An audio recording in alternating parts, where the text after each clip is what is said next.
அனைவருக்கும் மீண்டும் ஒரு முறை வணக்கம். எனக்கு ஒரு நல்ல வாய்ப்பை வழங்கிய நம்முடைய திண்டுக்கல் 1.0 செக்கம் அவனுடைய ஹெட்டுகளுக்கு மனமார்ந்த நன்றி. இதோட ஆஃபீஸ் இது எங்க இருக்குன்னா ஆதித்தர் ரோட்ல இருக்கு. எனக்கு 2 ஆஃபீஸ் இருக்கு. ஒன்று வந்து ஈரோடு கோடூர்ல ஒரு ஆஃபீஸ் ஒன்று இருக்கு. அது வந்து 28 வருஷமா அங்கே ஏஜெண்டா இருக்கேன். 25 வருஷமா நான் கோடூர்ல வந்து அங்க எல்ஐசி ஆஃபீஸ் தான், என் ஆஃபீஸ் தான் அங்க ஒன்று இருக்கு. இப்ப இங்க வந்து ஆதித்தர் ரோட்ல அந்த சுவாதி காம்ப்ளெக்ஸ் அந்த இடத்துல இருக்கு. அதான் அந்த ஆஃபீஸ். இன்னைக்கு வந்து தேவை என்னன்னா, மனிதனுடைய அடிப்படை தேவைகள் எல்லாமே தேவை அப்படின்னு பாத்தீங்கன்னா, உண்ண உணவு, உடுக்க உடை, இயற்கை இருப்பிடம், இந்த 3 மட்டும் தான் நம்ம இவ்வளவு பேசிட்டு இருந்தோம். பட் இன்னும் வரக்கூடிய காலங்கள்ல இந்த 21ஆம் நூற்றாண்டுல வந்து ஆயுள் காப்பீடு என்பது அது கண்டிப்பா தேவை, பாதுகாப்பு. எனக்கு இருந்தா மட்டும்தான் அந்த மேல உள்ள 3மே நமக்கு கிடைக்கும் அப்படிங்கிற ஒரு சூழ்நிலைக்கு நம்ம தள்ளப்பட்டு கொண்டிருக்கிறோம் இன்னைக்கு இருக்கிற ஜெனரேஷன்ல. அதனால ஆயுள் காப்பீடு எவ்வளவு முக்கியம் அப்படிங்கறத முக்கியம் 4வது அடிப்படை தேவையாக மாறி வருகிறது. நான் உங்களுக்கு உதவலாமா? நான் வந்து அசோசியேட்டட் வித் எல்ஐசியில தான் ஃபர்ஸ்டா இருக்கேன். நான் எல்ஐசியில 20 வருஷமா இருக்கேன். ஓரியன்ட் இன்சூரன்ஸ் கம்பெனில ஒரு 20 வருஷமா இருக்கேன். கேரளத்துல ஒரு 3 வருஷமா இருக்கேன். ஹெச்எஃப்ல ஒரு 5 வருஷமா இருக்கேன். சோ உங்களுக்கு என்னென்ன தேவையான பாலிசிகள், புதிய பாலிசிகள், அதாவது குழந்தைகளுக்கு சைல்ட் எஜுகேஷன், ஹெல்த் இன்சூரன்ஸ், எல்ஐசியில ஹெல்த் இன்சூரன்ஸ் தனியாவே இருக்கு, டேர்ம் இன்சூரன்ஸ் தனியா இருக்கு, குழந்தைகளோட படிப்புக்கு தேவையான இருக்குது, குழந்தைகளுக்கு கல்லூரியிலே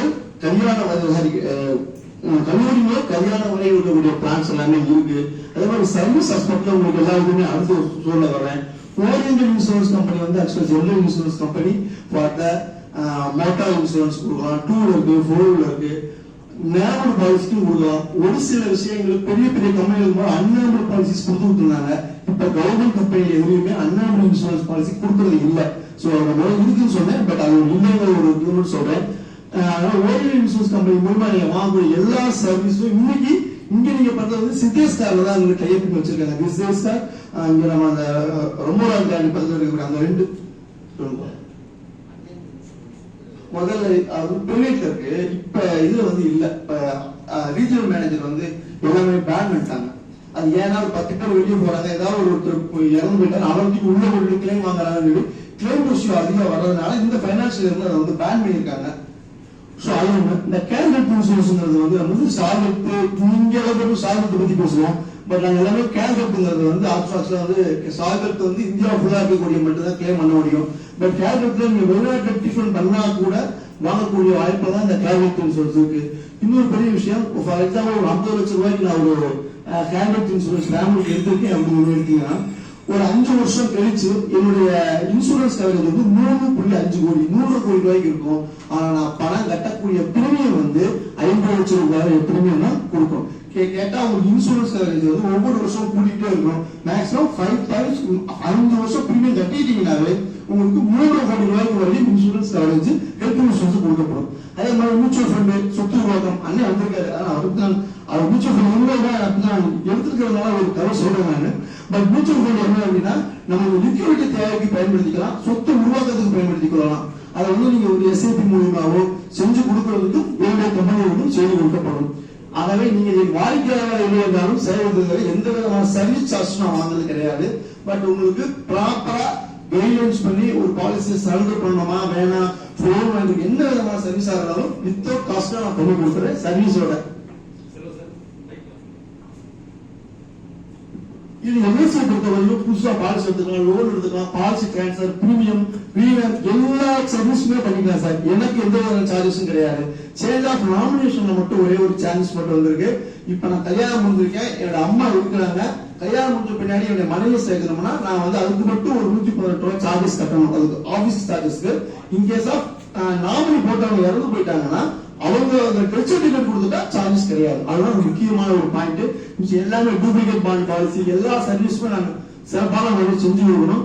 ஆயுள் காப்பீடு ஏன் அவசியம் அப்படிங்கறத மட்டும் நான் கூட சொல்றேன்.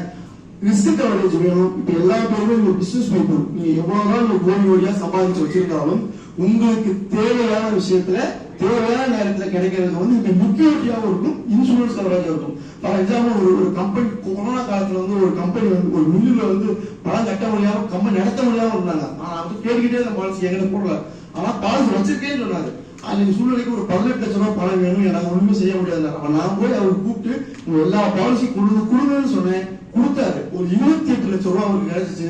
அதுல இருந்து அவர் வந்து அந்த கம்பெனியை ரன் பண்றதுக்கு ஒரு பெரிய உதவியா நான் செஞ்சு கொடுத்தேன். அது நான் செஞ்சு கொடுக்காட்டும் அவர் அந்த எல்ஐசி ஏஜென்ட் மூலமா பாலிசி போட்டுன்றதுனால லிக்விடிட்டி எந்த நேரத்திலையும் நம்ம எப்ப வேணாலும் எடுத்துக்கலாம்.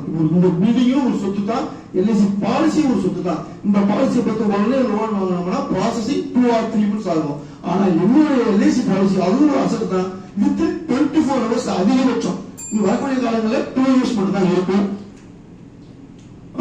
இது வந்து குடும்ப தலைவர் இருந்தா நம்ம யாருக்கு இருக்கிறே பயம் இல்லை. ஒருவேளை ஏதாவது இல்லைன்னா குடும்பம் சாய்ந்து விடாமல் இருக்கிறது தான் அந்த இன்சூரன்ஸ் கவரேஜ் வேணுங்கிற ஒரு கான்செப்ட். எல்லா பேரும் சொல்லுவாங்க பாலிசி போடுறப்ப எனக்கு வேணாம் சார், வீட்டில் அவ்வளவு பிரச்சனை இருக்கு சார், பாத்துக்கலாம் சார் அப்படின்னு சொன்னாங்க. கஸ்டமருக்கு சார் சொல்லுவாங்க, எல்லா கஷ்டங்களும் தீர்ந்தவர்கள் நீங்க சேமிக்க வேண்டும் நினைச்சா வாழ்நாள் முழுவதும் நீங்க சேமிக்க முடியாது.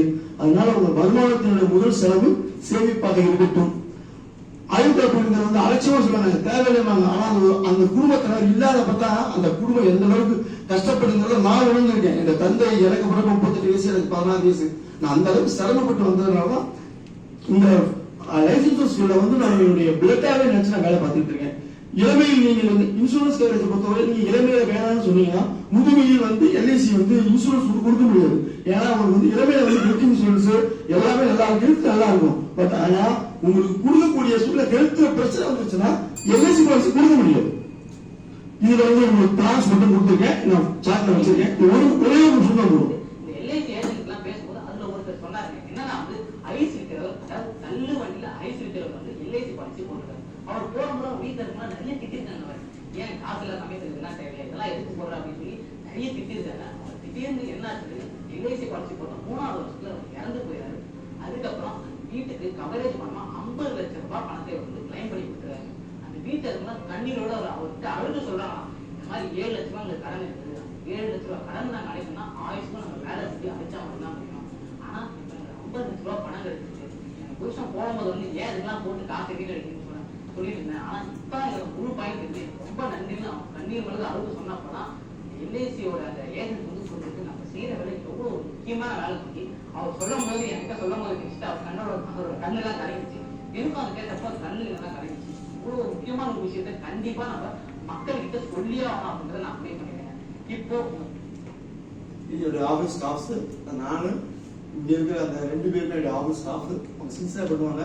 இன்னொரு விஷயம், ஏன் எல்ஐசி எடுக்கணும் அப்படின்னா பாகிஸ்தான், ஸ்ரீலங்கா இவங்க ஜிடிபி ரேட் காட்டிலும் எல்ஐசியுடைய ஆட்டோமேட்டிக் ஃபண்ட் நம்ம எல்ஐசி இருக்கக்கூடிய சொத்து மதிப்பே நம்மளுடைய ஜிடிபி ரேட்டை வந்து கொடுக்கணும். அதனாலதான் எல்ஐசியில வந்து பாலிசி எடுக்கணும் அப்படிங்கிறது சொல்றோம். So thank you. இந்த நம்பர் 1 நிறுவனமா உலகத்திலேயே இருக்கு, இந்தியாவில் number 1. Thank you sir, thank you opportunities.